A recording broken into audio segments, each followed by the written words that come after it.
Subiri. Sasa sikia mwanangu. Mimi hapa naimba naye. Naenda kwa naye. Kamstiri mwanangu, unajua afu hapa alivyo hapa. Hawezi yani hapa barabarani. Hapo barabarani. Sasa sikia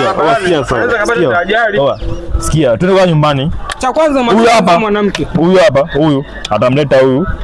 Kesho pombe zako zikiisha. Anazidi kutia maji. Subiri kwanza. Msaidie kwanza, wewe mstiri kwanza mwanamke. Mimi naenda kumstiri huyo hapa. Mwanamke sikiliza. Huyu kalewa kwa saizi. Wewe mwachie. Atake kunyanyua. Mwachie kwanza, mwachie. Sikia mwanamke. Sikia, subiri. Hii pengine alijalewa tunajifanyisha. Wewe umelewa? Kalewa huyu mwanangu. Unaona mwanangu. Mwachie. Wewe hapo umelewa. Wewe hapo umelewa. Vironga forget about it. Ataka kumwachia. I want problems always.